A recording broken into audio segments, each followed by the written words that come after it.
Hey everybody, welcome back to our channel.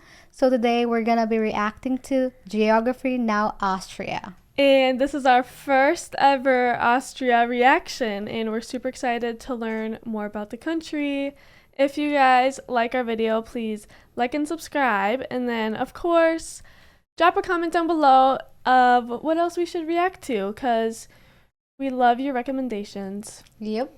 So we watch it? Yeah, let's get it on. Okay. Also nicht vergessen, wann's nach Österreich kommst, aber wann's Deutsch reden, nennt es nicht Deutsch. Why? Geography now! Hey peeps, I'm your host Paul Barbato. Let's dissect the flag. The flag is one of the oldest used flags of Europe. Disputably, legend has it that the flag comes from the siege of Acre after Leopold V came back from battle and removed like his the belt with his Indonesia one, blood-soaked tunic, Yeah. leaving a red-white banner. It Keep in is. mind that the Austrian flag looks very similar to the flag of Latvia. However, the Latvian flag has unequal-sized bands and is a darker shade of red. Keep in mind, many other countries in the Eastern European region, specifically the Pan-Slavic areas, still retain a part or complete version of the white-red pattern on their flags, like Austria. We'll explain a little bit more about this, but first, let's talk about the borders. In terms of its location, Austria is landlocked, bordered by 8 other countries, don't forget Liechtenstein, in the Central European region, with the Alps dominating 3/4 of the country in the west and in the center. The country is divided into 9 states, although it's kind of funny because the state of Lower Austria is technically a little higher than Upper Austria geographically. The capital and the largest city is Vienna, located on the eastern side of the country, where 1 out of every 8 Austrians can be found. The city is a wonderful assimilation of centuries-old stone churches, palaces, opera houses, Those and are monuments, so as pretty. well as modern I love high-rises, it there. skyscrapers, and business offices. Oh, and there's dozens of castles speckled throughout the entire country. Remember how in the Albania video I told you play that whole find the bunker game? Well, in Austria, it's kind of like find the castle game. As a member of the EU, Austria's borders are pretty open with all of its neighbors and are pretty much virtually invisible with the exception of the occasional river or mountain blocking the way. The only controversy it really has is in the South Tyrol region, which historically belonged to a number of different kingdoms and empires, but for a long while it belonged to the House of Habsburg, a historically fascinating lineage that would eventually play a pivotal role in providing half of Europe with all of their monarchical lineages. In short, it kind of initially belonged to Austria. However, after the Treaty of Saint-Germain-en-Laye in 1919, the entire southern part of this region was kind of reluctantly given to the Kingdom of Italy. This explains why Austria has a Interesting. relatively narrow eastern parameter that stretches into the Alps, as the South Tyrol region, which previously gave the country a wider range of dominion, was ceded to Italy. Austria was kind of like, okay, Italy, we'll give you this piece of land, but you know, just a little heads up, pretty much everybody in there is Austrian and they speak German and they kind of want to be part of Austria. But hey, it's all yours. The most confusing part of the region, though, would have to be the Jungholz Enclave. Located right on the border of the Bavarian region of southern Germany, this place only has about 300 people, separated into 4 small towns. That's This very area small. Is I know, it's strange cute. because it is one of Europe's only 3 quadrupoint borders and is technically joined by Austria by only a small narrow corridor, only a few meters wide on the top of the adjacent Zugspflofen mountain gosh. that crosses over into the Austria side. Otherwise, the only way to get into Austria from this region is by driving through Germany. This means that if you don't want to go through Germany to get into Austria from this region, the only way is to literally climb to the top of Zugspflofen mountain to the very point where the 4 borders would meet take and climb all the a way long down time. to the rest of Oh Austria. my Since the gosh. 19th century, the borders have been literally marked every single step of the way, and the top has a mark stone that distinguishes the narrow crossing. Believe it or not, this is actually a common hike that a lot of people take, despite the fact that many of them don't even understand the significance of the markers. Speaking of mountains and hikes, let's talk about the physical geography.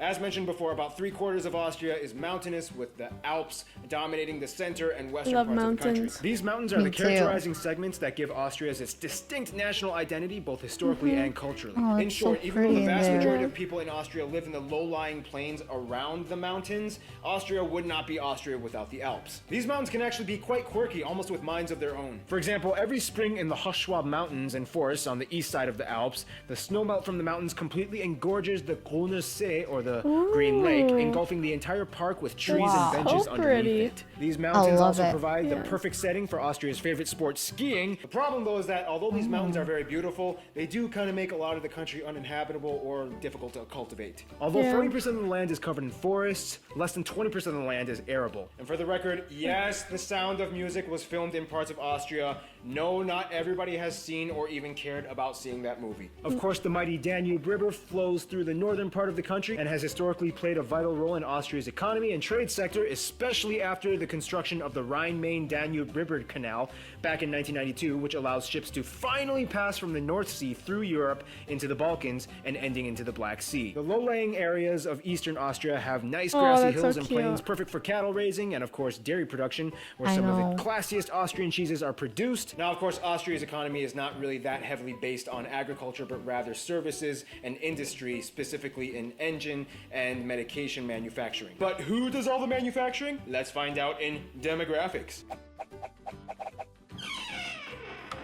You know, as the home country of Mozart, Austria still kind of lives up to its classy expectation. Austria has a population of about 8.5 million, about 90% of whom are ethnically Austrian and 10% from other nations, that's mostly interesting. from Germany and the former Yugoslavian states such as Hungary, Serbia, and Bosnia, with an influx of Turkish people having immigrated over the past few decades. The reason why there are so many Eastern Europeans in Austria has somewhat to do with the Austro-Hungarian Empire and the Habsburg dynasty, which was one of the most pivotal monarchies that shaped the entire course of European history in every corner, from Spain to France, England to Russia, and so on. The Habsburgs even took over Mexico for a short period of time. That's how powerful these people were. Yes, Austrians speak German, however, rule number one, do not call them German. They're kind of reluctant to even tell you that they speak German, and will be very quick to point out that it's Austrian German, not German German. The language has a very distinct I wonder vocabulary, why. a lot of the words Yeah. influenced from Eastern European nation words, and they also have their own standard dictionary set apart from the German and Swiss dictionaries. The dialects can change drastically in Austria. Sometimes it only takes about 40 kilometers traveling inward until you reach an area that has a completely different accent. And don't even get started on those Liechtensteiners. In contrast to Germans, Austrians like to define themselves as more soft-spoken and reserved. They don't like to upset anybody, and courtesy that'd be is nice. very highly expected in this country. Educational accomplishments and achievements are very highly prized in Austria. One thing Austrians do kind of obsess over, though, are titles. They prefer to be addressed by every title that they've obtained for themselves, even if it equates to like 15 titles. Mr., Doctor, Chairman, Vice CEO, Chairman, Otto von Schnitzelbach Krakengeschäftsführer. One thing that Austrians will tell you that they really like to do is just taking simple walks, whether it's just for an hour to clear their head, and in any weather, whether it's great or whether it's raining. used to They do a even have a walk. word I for know. it, spazieren gehen. Don't be surprised if an Austrian invites you to just go for a walk. Go with it. Me They're a asking little bit you more every- conservative in their politics, day. which can possibly be attributed to the growing elderly population. However, the youth have always been known to ruffle up a few controversy feathers here and there. I mean, the winner of last year's Eurovision contest was an Austrian drag queen with a beard. They keep things a little bit on the down low. However, once every so often, one notable figure comes and shines through, like Christopher Waltz and everyone's favorite bodybuilder Arnold Schwarzenegger, which, by the Wow, way, contrary to that's some stupid so rumors, no, large. the last name Schwarzenegger does not have a racist connotation behind it. It literally just means the person from Schwarzen. Schwarzen meaning black, Egger meaning soil, black soil, fertile soil. It basically just means the place of the fertile soil. The family is descended from a long line of prosperous farmers, which is what the name refers to. Case closed! Speaking of relationships, let's talk about the friend zone. In the simplest way I can put this, this is kind of what Austria's relationships kind of look like. Now shut up and dance with me! Pretty much all of Austria's best friends have some kind of a love-hate relationship with them, but love always wins in the end. It's kind of crazy too, because in the nicest, softest way I can put this, Austria did kind of start or influence both world wars. World War I with the attacks from the Empire on Serbia after the Archduke was assassinated, and World War II because, well, I mean, Hitler was kind of born in Austria. I mean, no Austria, no Hitler. To this day, Austria is incredibly neutral in their affairs and lies in a very interesting alliance limbo, as they have neither joined NATO or the Warsaw Pact. But enough on that. In regards to their eastern neighbors, because of the whole Austro-Hungarian Empire, Austria and many of the other Central and Balkan states like the Czech Republic, Slovakia, Serbia, Bosnia-Herzegovina, and so on, have close ties to Austria, even though historically they had lots of drama under the Habsburg dynasty. But hey, it was either the Habsburgs or the Ottomans, and they hated the Ottomans. In regards to Italy, Italy has always been a huge trade partner, but of course, like mentioned before, the whole South Tyrol region thing kind of causes a little bit of tension. They aren't going to war or anything, but Austria is kind of like, look, Italy, I mean, come on. Everybody there is Austrian. In terms of their best friends, Austria would kind of reluctantly say Germany, but more specifically Bavaria, the region of South Germany. Bavarians and Austrians are very similar in their culture and tradition. Some Austrians will tell you that because they get along so well, Bavaria is said to be the 10th Bundesland, or state of Austria, although Bavaria alone has more inhabitants than the whole of Austria. You know all that stereotypical Lederhosen and Dirndl costume stuff that you see a on very all those interesting Oktoberfest outfit. commercials? Yeah, that's kind of what you would attribute to Bavarian and somewhat Austrian culture, but they only do that on special occasions. I mean, if it was up to me, I would wear that stuff 24/7, but hey, to each his own. In conclusion, Austria is kind of like the country that secretly changed the entire course of all of European history right under our noses without us even knowing about it. Here's one more picture of Arnold Schwarzenegger, and get ready because Azerbaijan is coming up next. That's interesting. Yeah, I personally like to go to Austria. I know. That's It's like the place is just like uh like kind of old uh-huh. but nice, and then it's like if you live there, it's like you are one of the princesses. Yeah.